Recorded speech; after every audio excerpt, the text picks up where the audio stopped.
Bienvenue dans cette nouvelle édition du 12-15. Au sommaire, la dette des institutions communautaires et le budget de la CEMAC au cœur des travaux de la 36e session ordinaire du Conseil des ministres de l'Union économique d'Afrique centrale. Les pays membres entendent mettre fin au dysfonctionnement du mécanisme de recouvrement de la TCI. Le président de la BAD appelle au renforcement du secteur de la santé africain. Selon Akinwumi Adesina, l'Afrique reste un terrain propice à l'investissement, mais cela dépend en grande partie de sa capacité à dynamiser son secteur de la santé. Et puis, gros plan sur Mohamed Kamfori Bangoura, sélectionneur du Sili national de Guinée. L'équipe participe actuellement au CHAN 2021 au Cameroun. Mais tout d'abord, les forces de sécurité ougandaises se sont retirées du domicile de l'opposant Bobi Wine, mettant ainsi fin à 11 jours d'assignation à résidence.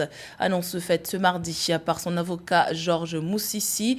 Lundi 25 janvier, la haute cour ougandaise avait ordonné aux forces de sécurité de mettre fin à l'assignation à résidence de ce dernier.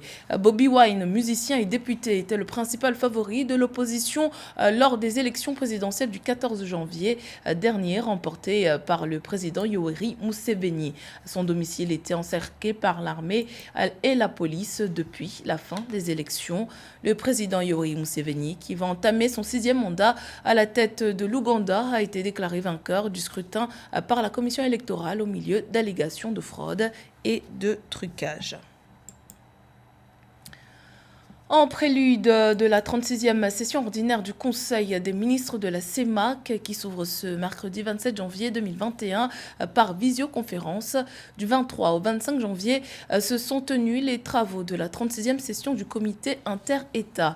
À l'occasion, les ministres de l'économie et des finances des États membres de la CEMAC ont planché principalement sur l'examen et l'adoption du budget de la communauté pour l'exercice 2021 et le traitement à réserver à la dette des institutions communautaires dû à l'Union européenne. Samantha Sabero.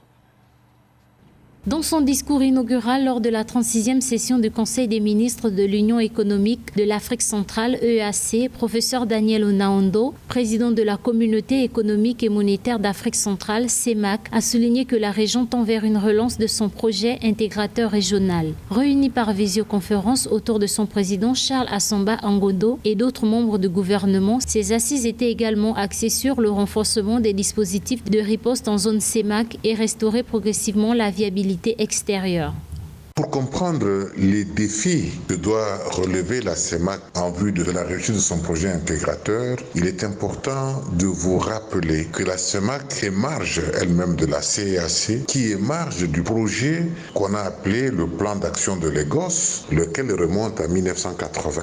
En effet, dans un contexte marqué par l'impact néfaste du Covid-19, choc de la demande et de l'offre et baisse du prix du pétrole, les membres du comité ont évoqué les pistes de solutions alternatives et opportunités pour la zone. Cette initiative vise à rendre progressivement les économies de la CEMAC plus résilientes. La CEMAC a le même objectif de créer un marché commun au sein de l'Afrique centrale, qui est aussi l'objectif de la CEAC. Pourquoi 26 ans après, la CEMAC n'a toujours pas réussi? Parce qu'elle est créée depuis 1994. Pourquoi le plan d'action de Lagos n'a-t-il jamais réussi alors qu'il remonte à 1980? Nous avons parlé de NEPAD, nous avons parlé de tous les différents projets, et même plus petit encore que la CEMAC et la CEAC, il y a eu la CEPGL, qui ne réunissait que quelques 3 pays de l'Afrique centrale. Beaucoup plus petit que la CEMAC qui réunit tous les autres pays membres de la CEAC. Pourquoi ça n'a pas réussi? Parce que justement, il y a les défis qu'il faut relever. Ces assises plantent donc le décor d'une situation qui nécessite à la fois attention et réflexion. Également tournée vers le financement de la communauté, qui demeure fortement contrariée par le recouvrement de la taxe communautaire d'intégration, TCI. Le président de la Banque africaine de développement, Akinwumi Adesina, a récemment évoqué la nécessité de dynamiser le système sanitaire africain. Selon ce dernier, le développement du secteur de la santé africain favorisera l'engouement des investisseurs, notamment étrangers. À ce jour, l'Afrique ne compte que 365 sociétés pharmaceutiques contre 7 000 en Chine et 11 000 en Inde, 2 pays avec des populations de taille comparable à celle du continent. Philomène Tine.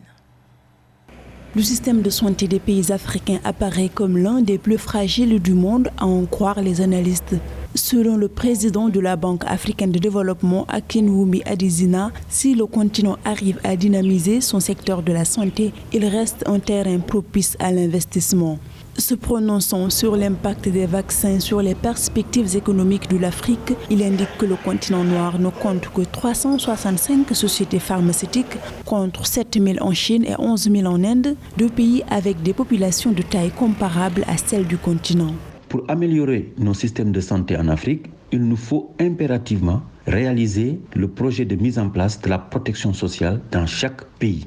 Pour réussir un tel projet, nos États doivent comprendre que selon leur constitution, ils ont le devoir de protéger leur peuple, au moins sur le plan social. Lorsque ce devoir est accepté, l'État doit s'engager. Le manque d'infrastructures de santé est un problème de taille pour l'Afrique. Mais actuellement, la crise sanitaire du coronavirus impose au continent la nécessité d'améliorer son système sanitaire dans son ensemble. La santé est une partie intégrante de la protection sociale. Dès lors que les États prendront conscience qu'ils sont les premiers assureurs pour leur peuple, la protection sociale sera réglée et les problèmes sanitaires seront gérés. Par ailleurs, l'économie de l'Afrique devrait croître de 3,4% en 2021 après avoir reculé de 2,1% en 2020, alors que l'économie mondiale se remet de l'impact de la pandémie de Covid-19, indique le président de la BAD. Parlant de pandémie, la CEDEAO va mettre en place un fonds renouvelable pour les vaccins dans le cadre de son plan de riposte contre la pandémie de coronavirus. L'une des résolutions prises le 23 janvier à l'issue de la 58e session ordinaire de sa conférence des chefs d'État et de gouvernement. Le fonds dont le montant n'a pas été précisé vise à permettre aux pays de la CEDEAO de se procurer plus de 240 millions de doses de vaccins. Son lancement intervient alors que la course mondiale au vaccin semble désavantager les pays africains qui n'ont toujours pas démarré leur campagne de vaccination à grande échelle. De plus, en dehors de ce fonds, les autorités de la CEDEAO ont annoncé la mise en place d'une tarification des tests anti-Covid dans la région. Les citoyens de la CEDEAO ne devront pas débourser plus de $50, soit à 27 000 francs CFA, pour obtenir des tests PCR Covid-19 dans le cadre de leur déplacement dans l'espace communautaire. Les pays africains qui mettent en effet les bouchées doubles pour contrecarrer une nouvelle vague de contamination au coronavirus. Le 13 janvier dernier, le président sud-africain Cyril Ramaphosa a annoncé l'acquisition de 270 millions de doses de vaccins en faveur de l'Union africaine. S'il s'agit d'une première victoire pour le continent, les défis restent nombreux. Parmi eux, l'approvisionnement en oxygène ou encore la formation des agents de santé. Mildred Diamant. La course à la vaccination contre le coronavirus est lancée en Afrique. Pour renforcer le processus de campagne de masse, il est urgent d'intensifier la formation des agents sanitaires, selon le Centre africain de contrôle et de prévention des maladies. Au cours de son dernier briefing sur l'état de la pandémie, l'institution de l'Union africaine a souligné qu'une introduction précoce de vaccins préviendra les infections et réduira le nombre de décès sur le continent. We have to train healthcare workers in large amounts so that nous devons former davantage d'agents de santé pour qu'ils puissent déployer ce programme de vaccination avec rapidité, car la rapidité est désormais essentielle. Nous n'avons pas de temps à perdre. Nos économies reculent, nos populations meurent. Les États membres sont appelés à l'action pour mobiliser leur système. Pour répondre à la pression que subissent actuellement les établissements de santé, Africa CDC prévoit de renforcer l'approvisionnement en oxygène. Ainsi, l'engagement communautaire et la volonté d'obtenir ces vaccins demeurent indispensables, estime l'institution sanitaire. L'une des stratégies que nous proposons pour lutter contre cette deuxième vague de la pandémie est que nous voulons vraiment que les pays disposent d'un approvisionnement suffisant en oxygène, car la disponibilité de base en oxygène peut faire une grande différence et réduire le taux de mortalité à travers le continent. Africa CDC continue d'appeler à la coopération et au respect des mesures préventives pour prévenir une troisième vague de la pandémie. L'institution invite ainsi les gouvernements africains à renforcer la recherche pour faciliter le diagnostic. L'Afrique compte désormais plus de 2,4 millions de cas confirmés pour 2 millions de guérisons et 75 000 décès selon les derniers chiffres officiels. Les opérations commerciales dans le cadre de la ZLECAf ont officiellement été lancées lors d'une cérémonie virtuelle le 1er janvier 2021. Conquête de nouveaux marchés, optimisation des recettes douanières, diversification des sources d'approvisionnement pour le Cameroun qui fait partie des 34 pays ayant ratifié l'accord. Les attentes sont nombreuses. Les détails avec Marine Tolo. L'intégration à la zone de libre-échange continentale africaine est réelle pour le Cameroun. Le ministre camerounais du Commerce a apporté des indications sur l'offre tarifaire du Cameroun en vertu de cette facilité d'échanges commerciaux. 3 catégories de produits A, B et C bénéficient d'une période d'élimination des droits de douane s'étalant sur 13 ans avec un moratoire de 5 ans. Il s'agit notamment des produits pour lesquels le Cameroun a un avantage comparatif. Voyez-vous, ce sont les matières premières et les produits de base, notamment les produits céréaliers, l'huile de palme, le coton, le cacao. Et puis pour que le Cameroun arrive à conquérir le marché continental, il va quand même bénéficier de ce qu'on appelle les règles d'origine qui sont mises en place par l'Organisation mondiale du commerce. La catégorie A renferme les produits importés et non produits localement qui subiront une libéralisation rapide. Elle est composée de 90,1% des lignes tarifaires, soit 5255 lignes. La catégorie B, celle des produits faits localement, se compose de 6,99% des lignes tarifaires, soit un total de 408 lignes. Et la catégorie C, à 175 lignes tarifaires, soit une proportion de 2,99% des lignes.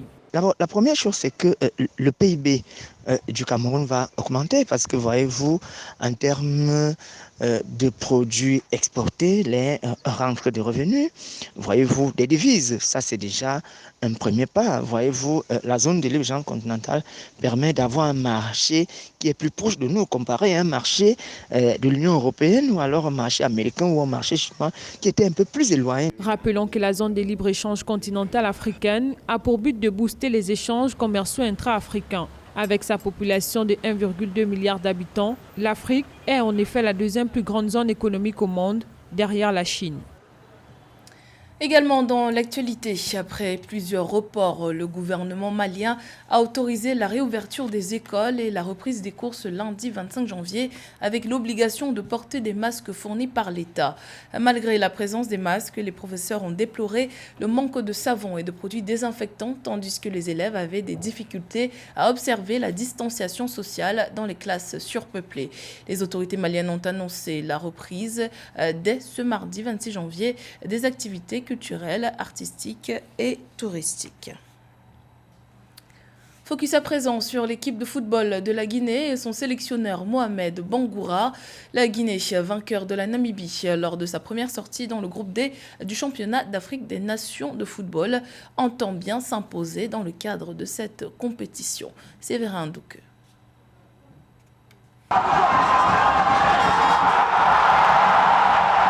Il aura mieux fait avec le Sili local que quiconque. Kanfori Lapé Bangoura, 60 ans, est le sélectionneur de l'équipe de Guinée-Conakry. Son palmarès avec cette équipe en dit long sur son expérience. Bon, pour ne pas dire beaucoup de choses, d'abord qualifier cette équipe 3 fois de suite, qui a participé à ces 3 phases finales. Le CHAN du Rwanda 2016, 4e. Celui du Maroc, on a été éliminé au premier tour. Et aujourd'hui, nous voilà au Cameroun pour celui de 2020 où certainement on a bien débuté. Après les clubs AS Kaloum et Oroya AC, il est porté à la tête de l'équipe de Guinée en 2016. L'expérience dont il peut se vanter est le résultat de sa passion et de son abnégation pour ce métier, mais aussi de nombreuses formations. En matière de football, dans mon pays, c'est d'abord un plaisir. Au-delà de la formation que j'avais, je suivais un cours en ligne qui a beaucoup renforcé mes capacités encore. C'est-à-dire, c'est le PAISAC, ça se suit sur le Canada. L'enseignant de formation détient les licences A, B et C de la CAF. L'allure simpliste et joviale, le fondateur du FC Séquence de Dixin cache rigueur, sévérité et exigence dans sa démarche formatrice. C'est d'ailleurs fort de ces exigences que le bloc guinéen peut se targuer d'être aussi solide. Le coach espère créer avec celui-ci la surprise au CHAN 2021. Aujourd'hui, certainement, On a une équipe qui a ses propres arguments, qui a ses qualités. Et avec mon expérience, je pense qu'on aura des possibilités d'aller beaucoup plus loin, pour ne pas dire qu'on aura la coupe. Né en 1961 en Guinée-Conakry, Kamfori Lapa Bangoura est marié et père de 6 enfants. C'était le journal de la rédaction. Merci pour votre fidélité. Dans un instant, une nouvelle édition de l'actualité sur Africa 24.